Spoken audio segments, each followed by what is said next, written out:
Welcome to Grimm English Channel. Today we will listen to the story The Fisherman and His Wife by the brothers Grimm. This tale follows a humble fisherman and his increasingly ambitious wife who, after catching a magical fish, start wishing for more and more until they reach for the impossible. Will their endless desires lead to lasting happiness or a harsh lesson? This will be an adapted version, with familiar and simple English language, so that we can easily listen and feel the story together.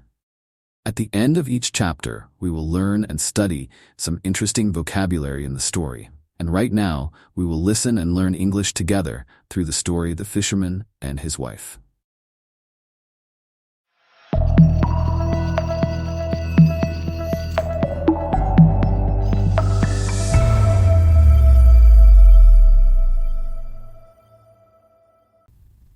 Chapter 1. The Wishful Fisherman. Once upon a time, there was a humble fisherman who lived with his wife in a small pigsty by the sea. It wasn't the most comfortable place to live, but they were used to it. Every morning, the fisherman would leave early to catch fish, hoping to bring back enough food for the day. Though their life was simple, the fisherman always tried to be grateful for what he had. One sunny morning, the fisherman sat by the shore with his fishing rod in hand. The sea sparkled under the bright sun, and gentle waves crashed against the shore. It was a peaceful day, and the fisherman felt calm. Suddenly, his fishing line tugged hard, nearly pulling him into the water. He quickly grabbed the rod with both hands and began to pull. It felt like a very big fish. After much effort, he pulled up a large, shimmering fish. But this was no ordinary fish. It began to speak. "Please, kind fisherman, let me live," the fish cried. "I am not a regular fish. I am an enchanted prince. Please put me back in the sea."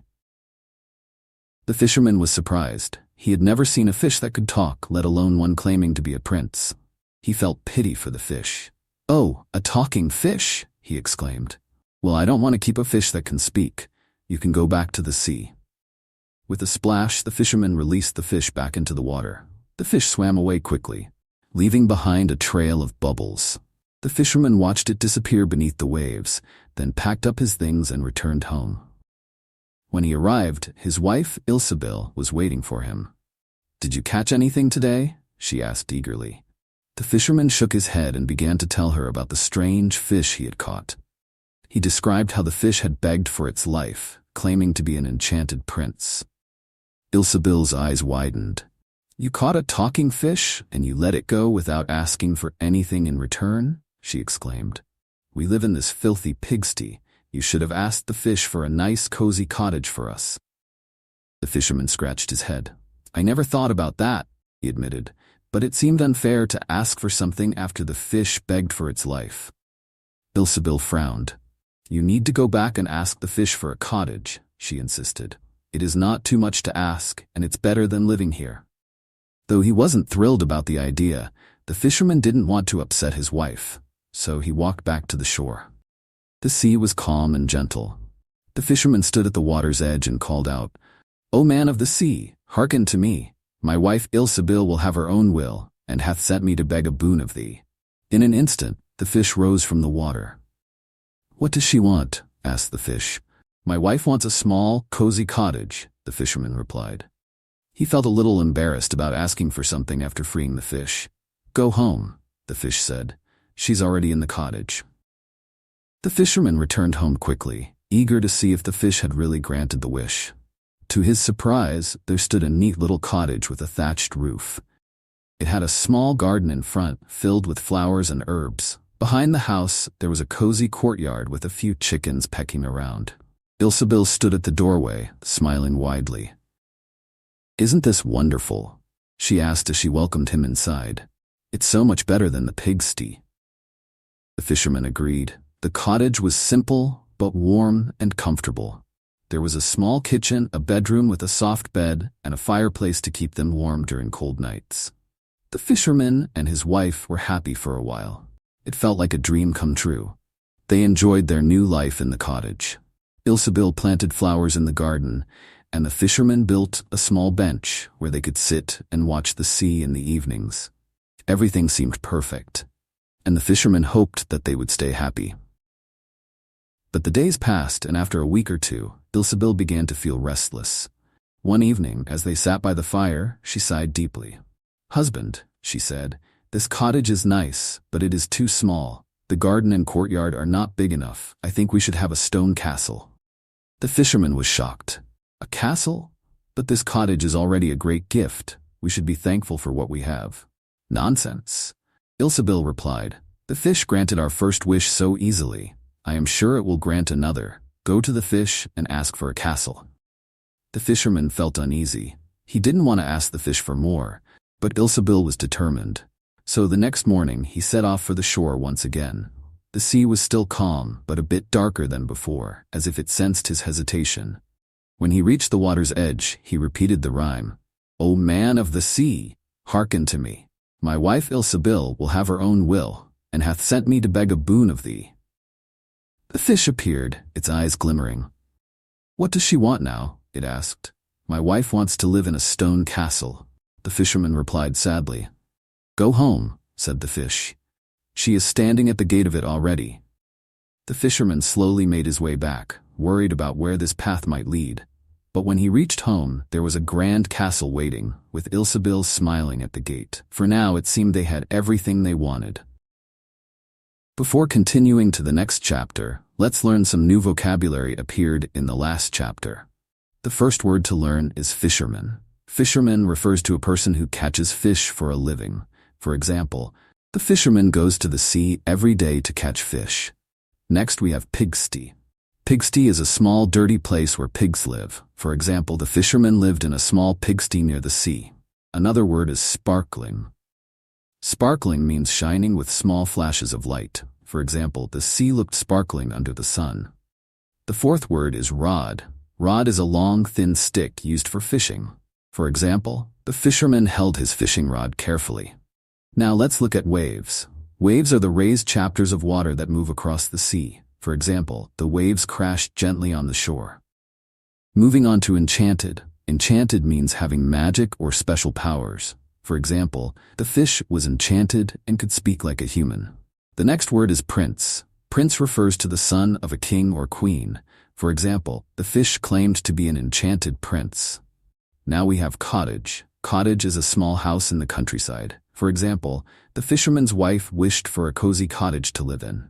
Let's also discuss snug. Snug means warm, comfortable, and cozy. For example, the cottage was snug and perfect for the fisherman and his wife. Finally, we have boons. Boons are benefits or favors requested from someone. For example, the fisherman asked the fish to grant his wife's boons. Chapter 2. The Greedy Request. The fisherman and his wife now lived in a grand stone castle. It was huge, with tall towers, elegant gardens, and a large courtyard filled with all sorts of animals, sheep, cows, and even a few peacocks. The rooms inside were richly decorated with golden chairs, soft carpets, and shining chandeliers. Servants were everywhere, always ready to help. It was a life beyond anything the fisherman had ever imagined. For a while, Ilsebil was satisfied. She loved the feeling of walking through the grand hallways and being treated like a queen. She wore fine dresses and enjoyed the luxury of their new home. But soon, she grew restless again. One morning, as they sat in the sunny garden, Ilsebil turned to her husband. "This castle is wonderful, but I want more," she said suddenly. The fisherman was shocked. "More?" he asked. "What else could we possibly want? We have everything here, comfort, food, and a beautiful home." Ilsebil shook her head. "No, it's not enough. I want to be the queen of all the land. If I were queen, I could have even more power, and everyone would bow to me. Go and tell the fish I want to be queen." The fisherman felt a wave of worry wash over him. "Wife," he said gently, "it is not wise to ask for too much. We already have more than we ever dreamed of. The fish might not be happy if we ask for more." But Ilsebil was not convinced. "You must go," she insisted. "I want to be queen, and you must ask the fish for it." With a heavy heart, the fisherman made his way to the sea once more.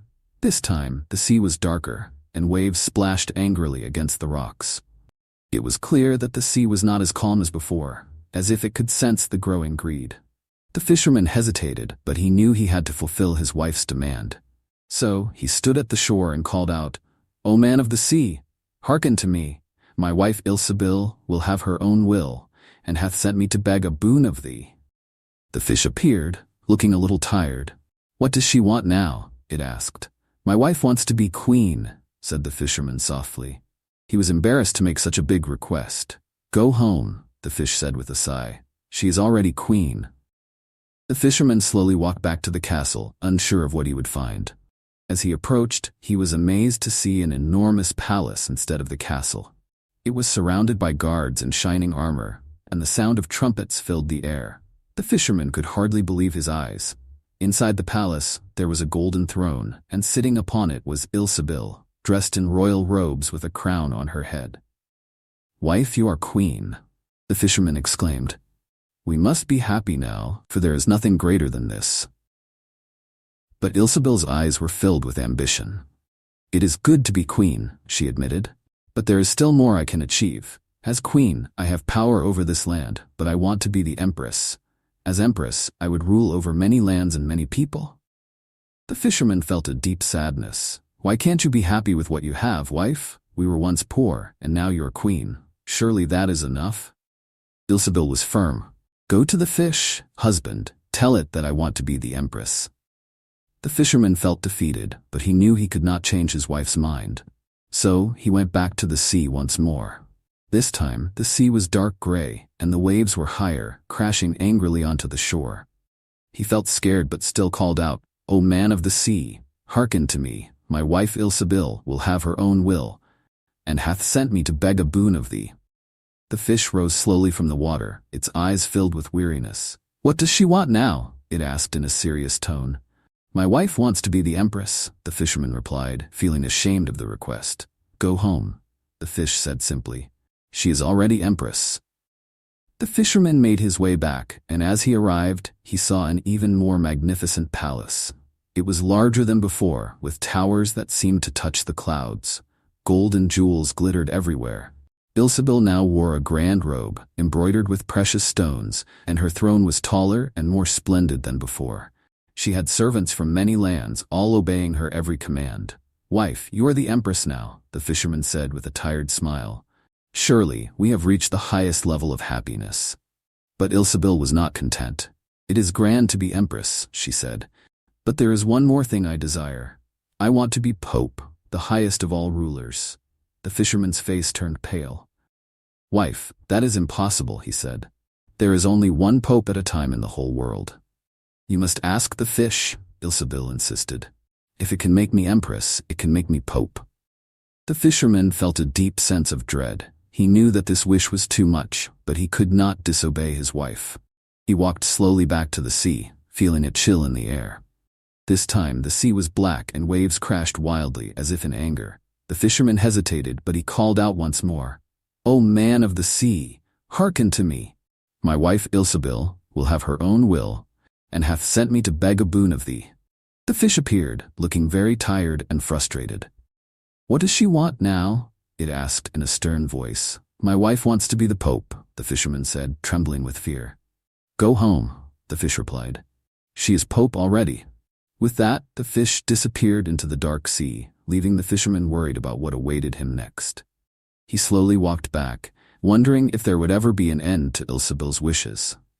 Now let's take a break and learn some new words that appeared in the last chapter.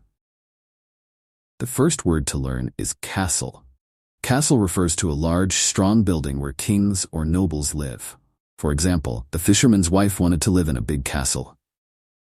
Next, we have servants. Servants are people who work for others, often doing household jobs. For example, the castle was full of servants who helped with the chores. Another word is grand. Grand means impressive or large in size. For example, the castle was grand and filled with gold furniture. The fourth word is throne. Throne is a special chair where a king or queen sits. For example, the wife sat on a grand throne inside the castle. Now let's look at crown. Crown is a headpiece worn by royalty made of gold or jewels. For example, she wore a shiny crown on her head. Moving on to emperor. Emperor is the ruler of an empire, higher than a king. For example, the wife wanted to be the emperor after becoming the king. The next word is noble. Noble means having high social status, especially in a royal family. For example, many noble people visited the castle to see the new king. Now we have guard. Guard is a person who protects a place or person. For example, guards stood around the castle to protect the emperor. Let's also discuss park. Park refers to a large open area with trees and grass, often near a castle. For example, the castle had a park filled with animals like deer and sheep. Finally, we have gloomy. Gloomy means dark or filled with sadness. For example, the sea looked gloomy as the fisherman approached it again. Chapter 3. The Final Wish. When the fisherman reached home, he could hardly recognize the place. The palace had transformed into an enormous cathedral, shining with gold, and the walls were decorated with colorful glass windows. Tall towers reached up to the sky, and large bells rang loudly in celebration. People were gathered everywhere, bowing and cheering. The fisherman entered the grand cathedral, feeling small and out of place. There, he saw Ilsebil sitting on a massive golden throne, dressed in robes of pure white. 3 shining crowns sat upon her head, each more magnificent than the last. All around her were priests, bishops, and nobles, treating her with the greatest respect. "Wife, you are now the Pope," said the fisherman, his voice trembling with amazement. "Surely this is the highest position anyone can reach." Ilsebil looked proud as she gazed around the grand hall. "Yes, I am the Pope," she said with satisfaction. But she paused as if something more was on her mind. The fisherman was shocked. "But what, wife? You are the highest ruler on earth now. What more could you want?" Ilsebil stood up, her eyes filled with ambition. "There is still one thing left," she declared. "I want to control the sun, the moon, and the stars. I want to be the Lord of the universe. I want to command the heavens themselves."